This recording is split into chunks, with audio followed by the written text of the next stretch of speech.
Welcome to the Wealth BuildHERS podcast, the women entrepreneurs' home for building successful businesses that generate passive income. You have entered a judgment-free zone, so give yourself permission to shake off all the things you haven't done, because your journey to owning a thriving business you love starts right now.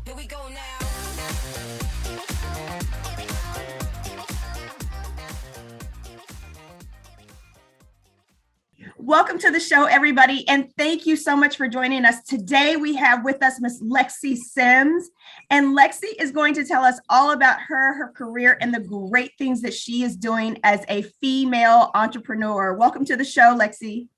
Thank you so much for having me. Yes, thank you for joining us. I wanted to ask you a little bit about your real estate background and some of the things that you're doing now. I understand that you are president of a very influential organization. So can you tell us a little bit about that? Yeah, so I started in real estate. I got my license back in 2016. And that was kind of born out of wanting to invest. But then fast forward, I was still working full time. Fast forward to 2018, I started doing real estate full time and just really kind of fell in love with it then. And so since then, my main goal has been very much to educate people on the home buying process and just on real estate in general, because I feel like the majority of people that I come into contact with don't know what that process is. And if you don't know what that process is like, how do you even take a step or think that you can accomplish this thing if you have no idea where to even start? So that's kind of how I got into it. And what I try to do a lot of is just educating other people. And then kind of being in that real estate space, I got introduced to the Houston Black Real Estate Association. And through that, they have an affiliate group called the Women's Council. And so now I'm the president of that group. And so we do a lot of community service, but also really trying to empower women in the real estate field, in the real estate world, to get as many resources as possible, to connect with one another and just share. Because sometimes it can be a bit much, right? In this stressful, high stress kind of situation and career. So it's good to be able to connect with each other in that way. Absolutely. That is wonderful. I am a member of HBREA as well. And so there are a lot of great things going on within that organization. And if you are a woman of color in the Houston area and you are a realtor, please check out HBREA. It's a really good organization, and it's a great way to connect with people, with other agents of similar background. Mm-hmm. And I wanted to find out, Camille, how did you and Lexi, how did you two connect? That's right. Well, of course, I go to CrossFit. And so the owner of my CrossFit introduced me to Lexi. He said, I have got this great friend. She's a powerhouse, real estate. She's like, and then he said, she invests in real estate. And he showed me her Instagram profile. And she's at this home that's totally run down. She's in this video. And I said, yeah, I need to get her to be part of our group.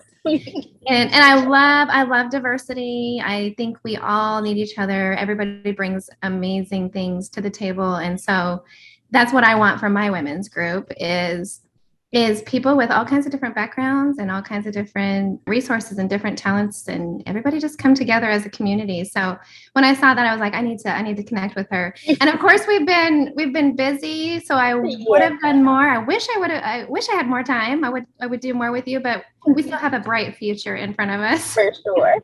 Yeah. Absolutely. So Lexi, how did you go from being, I know you have a degree in engineering. Is that correct? Yes, that's correct. So how did you make the transition first financially? Because that's really hard for people. I know engineers make money. How did you drop that to become a realtor? And then let's answer that question first. And then I have one about real estate. So it started out when I even got my license in the first place was specifically because I felt like I didn't know enough about the investing world or just real estate in general, because that was something that I wanted to do. But something that was always missing in my job as an engineer was very much a people interaction. It was very straight laced. I worked for a government contractor, so it was very gray, black and blue, suits every day. It was not a whole lot of livelihood and color going on. And so that's something that just with my personality, it just did not go very well. But so getting into real estate really kind of allowed me to merge those two things together, specifically with investing, because it's all about the numbers. And so I'm able to use that background of engineering for the number side, but also be able to communicate with people, and allow that to kind of be my people person side and merge those two things together. So it was a perfect marriage that I had no idea I would be in some years ago, but here we are. Yes. Yeah. And Camille has a background that's not engineering, but that's also kind of technical, Camille. So being in nursing previously, Camille, does that lend kind of to your relationships with people now, you think? Oh, definitely. I think, yeah, you have to have a customer service level with that. And I also think, being a nurse, there's this adrenaline side that I really liked. And I liked feeling like I was really making a difference in people's lives. And so real estate does all the same thing for me, except I enjoy it even more. And so going to school, they just didn't have real estate investing. If I would have known, I know I switched my major like a million times, and nursing was the best fit. And I love nursing too, but man, this real estate investing is ideal. And, I think that's interesting how in our lives, it's these steps or these puzzle pieces that get put together. And you look back over your life and you said, wow, everything is actually tailored to this moment that I'm in now. And I truly believe that the things we learned in the past are never wasted, but that they are stepping stones or puzzle pieces to put us where we're at now, and that we're supposed to be where we are now. Girl, you are preaching. Oh my God, that's so good. It's so true. I subscribe to that personally. I really, really do. Every failure, every success, everything that I've been through, every time I changed a job or switched some situation, even if it was painful at the time, it is serving me right now. I literally did a Instagram post about that. Yeah. It's so true. So true. Yeah. Yeah. So Lexi, what are you doing currently right now as an investor? How are you living the investor life? So one thing that I do that is a little bit unique is that I invest with a group in like a crowdfunding type of investment. And so we put money into that every year from a retirement account. And every year we get a 20% return on it, which is way better than any kind of an account or CD or whatever stock that you can find out there. So that's when they use that money to build typically multifamilies in the Houston area. So we do that. Also in the middle of purchasing a duplex as well. That one is a little bit newer. But so doing that. And then a lot of what I do too is really helping other investors kind of figure out what to do. Investor has always been a popular term, but I think over the past maybe 3 to 5 years, it has just exploded. And so everyone wants to be an investor. They have this money. They want to use it. They know that real estate is a great way to build wealth, but they're kind of lost on, okay, what do I do next? And so being a resource to people who are looking to do that has been a big part of kind of my investor life or career thus far, is really helping others who are looking to do it to kind of understand what that process is like. Yeah. Can we unpack that just a little bit? Let's start first with what you said about crowdfunding, because I don't know how many of our listeners are familiar with crowdfunding. Okay. How does crowdfunding work? So for crowdfunding, you would take a sum of money. So for example, in the one that I participate in, it's called the Emancipation Fund. And so there's a minimum entry of $5,000. And so you submit those funds to the Emancipation Fund. They then take the funds and then build properties with those funds. And then once the funds sell, or really at the end of the year, you receive a return on your investment from what you put into that. And for a lot of people, some people want to be an investor, but they don't want to have to go find houses. They don't want to have to talk to contractors. They don't want to have to do any of the, the steps and the work that goes into it. And so being able to just get a return every year and you didn't do a thing. all you do is spend the money is great for a lot of people, because investing is work. It's a job. It can be passive, but there are going to be some work steps in the middle of that kind of passive situation. So that's how that crowdfunding works. Some people use them to flip as well. So if you have a group of friends, then you guys, maybe you have 20,000, you have 30, like, let's put that together and flip a house, and then we will split the proceeds between all the people who have contributed to it. Is another kind of smaller example of how to crowdfund. Gotcha. Okay. So it sounds to me like crowdfunding is a little bit different from syndication, because in syndications, which is what I've been doing, we know what the property is. The property has already been identified. We get a private placement memorandum that tells us specifics about this particular apartment, complex. It's this many units. We're going to reposition it this way. These are all the things we're going to do.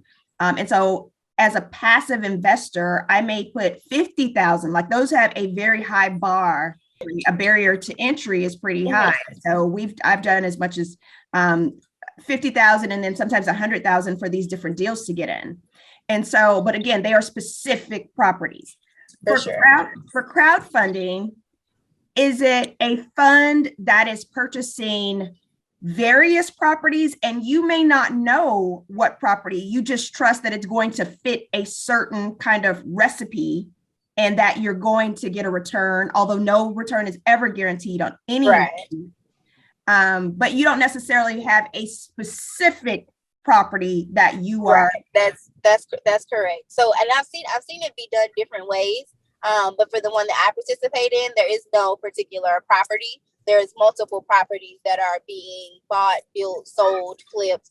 And that's why, too, you see, we get the return at the end of the year, as opposed to like once a particular project is complete. Gotcha. Okay. That sounds really, really good. And it's a low barrier to entry. So it's something that people can do if you have $5,000 and you want to invest. So we are not recommending necessarily the Emancipation Fund. If you are listening, ladies, please do your own due diligence and find out, what investment strategy works best for you. Lexi is having some success with this one, but that is no guarantee of future success. So please do your own homework and know that all investments are risky. And you do stand a chance of losing everything that you put into it, whether it's 5,000 or in my case, 50,000. You can lose the whole thing. And then if you end up with a divorce because your husband is mad because you invested because you invested this money. But yeah, I just always have to give our disclaimers. And Cammie's always like, hey, you're always so accurate with all of that. But we have to say that, right, Cammie? For sure. Yes, it's true. People want to think that real estate's easy and that the sky is always blue, and but there's lots of like Lexi was saying, there's a lot of work involved. It's not always roses. Right. And so you got to be ready for that. And I enjoy the roller coaster ride at times because I like just solving problems too. But no, it's not always perfect. Yeah, I would say too, one other thing, there are so many different ways to invest. With crowdfunding, you're a passive investor, so you literally have no control over any of the investments or what you're investing in. But you have the benefit of getting really like putting in money, doing no work, and then, hopefully getting a return. What Cammie does is very different. She's putting in all of the work, like she's showing up like constantly all the time and doing all the hard work. The return is obviously going to be higher or better, but it just depends on what you want in your life. Right. So Lexi, the people that you work with in general, are they full-time investors? Like if I want you to work with me, do I have to be a full-time investor if I want to find a property or you to help me? No, not at all. I would say a majority of the people who I help are not necessarily first time, but first couple times investing. So yeah, no, you do not have to be an experienced investor to work with me. Like I was saying, I think education is so important. And so being able to just be that resource to people is super valuable. So no, you can be brand new, just know that you want to do it, and then we'll figure out the rest. Right. Okay. And you are in the Houston area? Yes, I'm in the Houston area, primarily central Houston, although I say that And I'm literally in New Caney right now, but primarily Central Houston, especially for investing, is where I tend to kind of hang my hat. Gotcha. Okay. So let's talk about this grand thing that we are, which is entrepreneurs. And as an entrepreneur, how does that affect your personal life, your family life? Do you have to try to balance things, or how does that work for you with your personal life? It is most definitely a roller coaster, and it is something that I have to be very intentional about.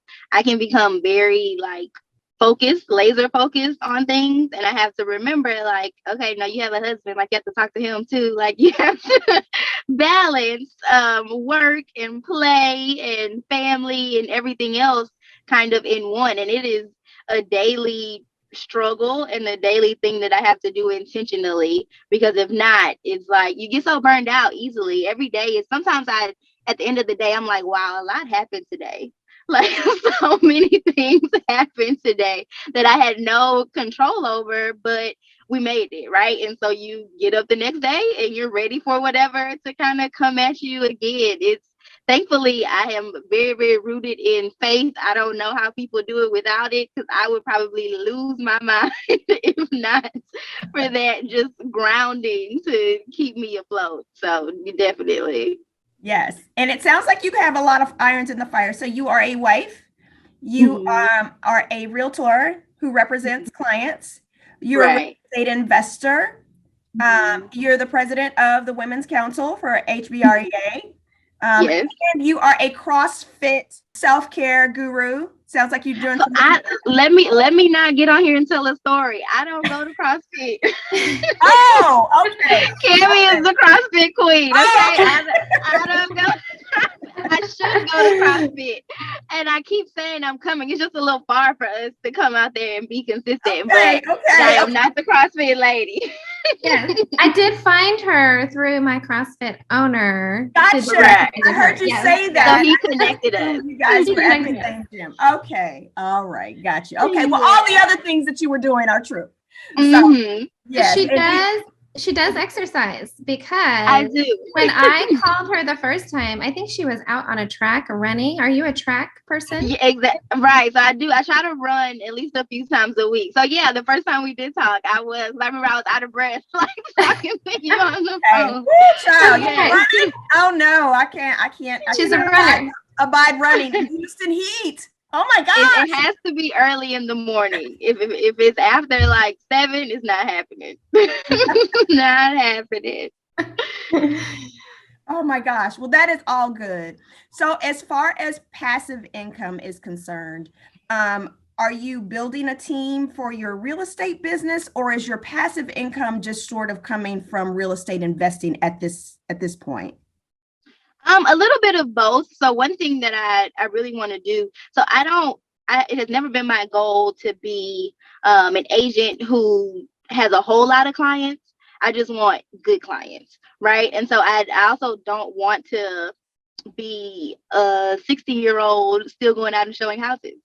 So part of my plan, I can't imagine that for myself. So we're not even gonna allow that to happen. But so part of my plan is to definitely build more of a team, so where I don't have to be as hands-on, and where I can kind of open up the door to do more investing. I also have a short-term rental. I have an Airbnb as well. And so we have one unit right now, and hopefully we'll get a few more. But just as time progresses and I'm able to, this is something that I have to very much work on, but delegating and not doing everything myself.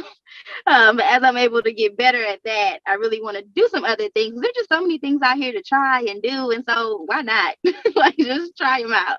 Yes. And that is the center of personal and professional growth, is to be able to have other people do things so that it frees you up to do things that are either in your zone of genius or things that you really love doing. And mind you, if you're 60 years old and you want to still open doors and show because that's your passion, then please do that by all means. There's nothing wrong with doing that. But if your goal is to have passive income that you don't necessarily have to go and open those doors or show properties. Mhm. And that is a great goal to have, but you have to be willing to start building towards that Right. by putting some things in place in your business, like you said, short-term rental, which Camille is also doing, and also by being a passive investor in some deals, which it sounds like you're doing with your crowdfunding. Mhm. Do you have another agent who's helping you at this time, or an assistant or anything on your real estate team? So right now, just a transaction coordinator. Right. And so that helps a lot. So at least Yes. I'm not doing a whole lot of paperwork and can at least pass that on to where I can be more engaged in like the bigger picture of things. Absolutely. And Camille, you and I talked about that with Kyle when he first started. Cammie's husband is a realtor as well. Mhm. And so we were talking to, or I think Kyle at that time, Cammie, was wanting to get some help, but he just wasn't sure like where he could use help in the process. Mhm. And so I think a transaction coordinator is like a great way to start, because that's like the heavy part of the paperwork after you get the Mhm. contract, and they can take Right. the contract all the way to close For and sure. show up at the closing. So a transaction coordinator is a really great launching pad if you're a real estate agent and you're looking for somebody to help you with the admin and the paperwork side. Like a transaction coordinator is a great way to go. So really smart, Lexi. Way to go with Thank you. that. Yes, yes. So is there anything particularly exciting or any deals you're working on right now? I heard you mention a duplex, something you got going right now. Yeah, so actually my husband and I are purchasing our first multifamily. So we're purchasing a duplex. And so one thing that I would do differently in life is that I did not purchase a home before I quit my 9 to 5. And if I would have known better then, I would have done it differently. But so then we had to go through the whole, okay, well, you're entrepreneur now. And so that's a little bit different when it comes to the loan process. And so now we're purchasing our first multifamily and intend to house hack that and live in one side and then rent out the other side. So I'm excited about that. Okay, unpack all of that. Tell us why it's important to have a W-2 job. Like, what happens with the financing when you don't have that W-2? So when you don't have the W-2, essentially the IRS wants their money, right? And so if you're self-employed, a lot of times on people's taxes, what they show as income, they have done a lot of deductions Write-offs, to be write-offs, yes, to be able to not have to pay necessarily as much in taxes, or to just be accurate about what they're doing. But when it comes time to purchasing a home, you need to show as much income as possible, or at least enough to qualify for the type of home that you want to get.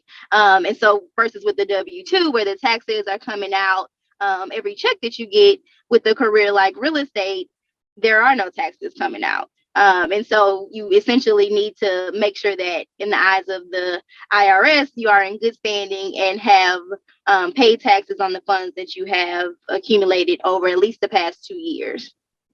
Good explanation, so that people understand that it's almost like a catch-22, because when you own a business, you want to pay as little taxes as possible. So you try to write off everything. Like, I made no money because I don't want to pay any taxes. All right. And then you're ready to buy a house and you're like, oh, I made no money.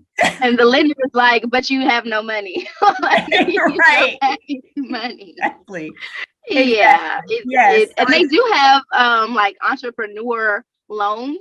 But those also tend to come at a higher down payment and a higher interest rate. So it's like either you pay for it with the purchase of the home, or you pay the IRS, right? So you're gonna pay either way. Yes, I love it. You're gonna pay either way. That is so true. And then as far as house hacking, can you give us a definition for those who are not familiar with house hacking? Yeah, so house hacking is where you buy a multifamily unit. So usually between 2 and 4 units, you purchase that particular property, and then you will occupy one of the units. And so the benefit to doing that is that a lot of the lower down payment programs for purchasing a home require owner occupancy. And so since you will be an owner occupant, you can now benefit from doing something like an FHA loan at 3.5% down, or a 3% conventional, or a 5% conventional, as opposed to if it is not going to be an owner occupied situation, you're looking at like 20% down. So it's definitely a huge advantage to you to be able to get in, occupy, and have your tenants in your other units contributing to your mortgage. Depending on your market, they may cover the entire mortgage, right? And how many units you have, or at the very least, a chunk of it should be paid by the tenants that you have. So smart. That is so good. And I think we had another person on, Camille. Was it Vivian? Who was it that was talking about house hacking? She had like an additional dwelling unit on her property. Mm-hmm. Yeah, that was Vivian. And she, then she brought up Rich Dad, Poor Dad, and how if your property's not making money for you, then it's a liability. Right. So it needs to be income producing, even if you're living in it. And that's the goal, right? Mm-hmm. Yes, that is always the goal. So Robert Kiyosaki and Rich Dad, Poor Dad talks about, is your home eating you, or is it feeding you? And so if your home is eating you, that means you are paying a mortgage every month, whether you have a job or not, whether you're sick or not, you're responsible on that primary residence for paying the mortgage every month for 30 years or however long 15 years, however long your mortgage is. If your home is feeding you, then you are doing what's called house hacking. You're either renting out literally rooms in your home as an Airbnb property where people can rent a room, or you have an additional dwelling unit like a garage apartment above the garage, or you converted the garage into an apartment, or you have a 2 to 4 family dwelling that's like a duplex, a triplex, or a fourplex. Like there's so many ways to house hack and to get that primary residence feeding you. Those are just a couple of the ideas on how to do that, but all really smart, really, really smart, Lexi. Thank you. Yeah, I'm excited about that. I've helped a lot of other people do it, so now I'm glad to be the one to be able to benefit from it. Yes. Okay. So what's next for you? What do you have coming up kind of on the horizon that you are thinking about doing as far as your real estate investing career? I really want to get more into doing flips on my own. So I was saying that I do them primarily like with my clients or for my clients. But I very much want to do it for myself and my own kind of investment portfolio. So I'm excited to get into that. I've been talking to a couple of lenders about kind of what that would look like, really wanting to leverage a lot of other people's funds as opposed to my own funds, to be able to do that. And that kind of is taking me on that path of, okay, door to door, everyday real estate transactions as far as like agent and client, kind of stepping away from that more and getting into more of a kind of passive or investment type of career style. Yeah. And I know somebody who does subject to, who can teach. Oh, me too. Who can teach you how to find those properties and get them for very little money. Is that right, Camille Davis? That's right. And it still can be done. It is harder. It is harder than it used to be, but I got 2. I got one in May and one in June. So it still works. It still works. And people will say that that subject to no longer works, Camille. And I'm so glad to hear you saying that you're still getting projects subject to, because just because something is harder to find does not mean that it does not exist. You just have to be willing to do the work. Yes, because there's always life situations. There's always problems that come up, even in an up market. There's situations, and you're going in and you're solving a problem, and it still works. What are the last 2? If I can't ask right now, if now's not a good time, let me know. What are the one that you got, the last 2 that you just mentioned? What was the situation for those homeowners? Yeah, so one was a divorce situation, and the wife got the home in the divorce, and then the wife passed away. The husband was still on the loan. So the husband came to me, even though he didn't even own the property anymore because she got the home in the divorce and she passed away. He was still on the line. His credit was still on the line for that loan. So then what I was able to do is go in and still get access to the loan through him.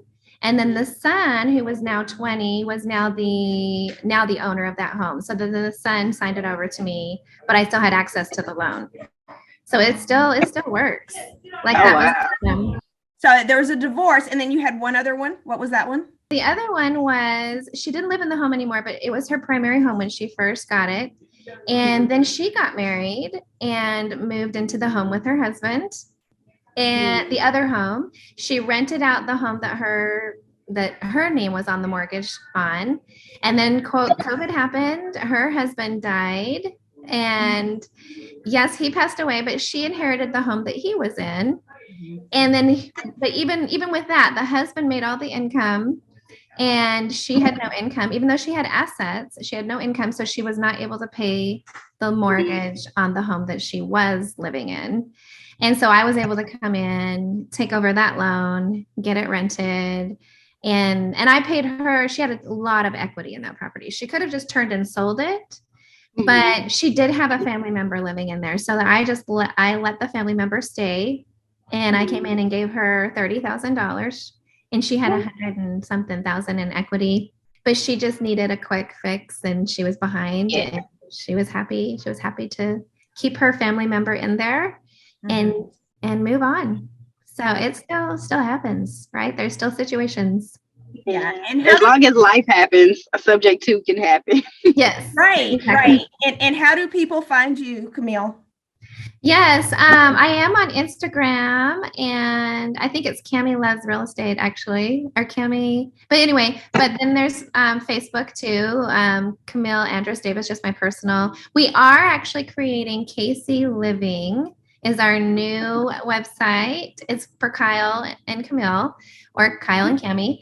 So we are getting a new Instagram handle. We're getting a new website where that's going to be our all-in-one, because we do have a construction side. We do have a remodel your kitchen side. If you have your home, we can come in and design it. Also for investors, we can do remodels for investors. And then we got the realtor side. So we really have all these different aspects, or you can invest with us also. So that's why we created this KC Living, and that's going to be our new thing.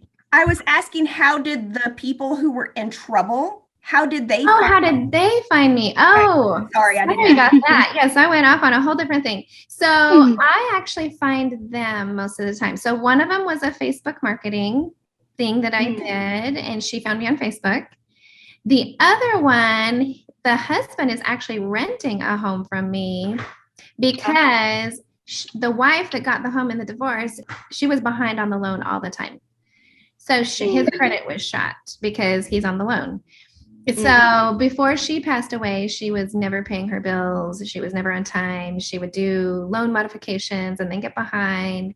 So he, as a renter, then contacted me and said, hey, my wife just passed away. This loan's in my name. Can you help me? Gotcha. So, okay. And the reason why I was asking is because I know that there are all kinds of ways. And as Lexi starts to build her business of trying to find clients, Lexi, you are a realtor. So I know that you probably come across properties from time to time that are either sellers in distress or they just have these weird situations. And I think what I was trying to do with that question is just to encourage people, if you work in the real estate industry as anything, as a realtor, as an investor, as an inspector, as an appraiser, keep your ears open for people with problems.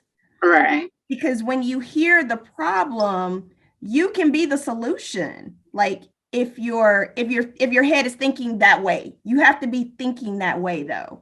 Does that make sense?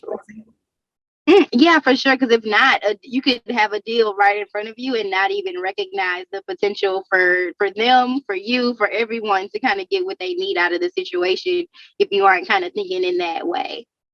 I love it. That's exactly where I was going with that. Well, Miss Lexi Sims, can you tell us how to connect with you or how to contact you? If I'm an investor in the Houston area and I want to tap into your expertise, or I'm a realtor and I just want to connect with you, how do we connect with you? So as a millennial, the best way to connect with me is going to be on social media. I am on it way too much, but that also means that I'm responsive on it. So on Instagram, it's List with Lexi. And then on Facebook, it is Alexia Sims, or Alexia Sims Realtor is my business page. Love it. Well, thank you so much for sharing your time with us. All of the wonderful things that you are doing are just so impressive. And we want to make sure that you are absolutely successful. So be sure to stay connected with me, with Camille, as you move forward with your career, and keep running. Keep running. Thank you. Thank you. Thank you. Maybe I'll try CrossFit again one day. I don't know. Hey, it's not for everybody. It isn't for everybody. Yeah. No, this was great though. Thank you guys so much for having me. I enjoyed it. Thanks, Lexi. All right. This is Renee Williams signing off for me and Camille Davis. We will see you all next time on the show. Thanks. Bye.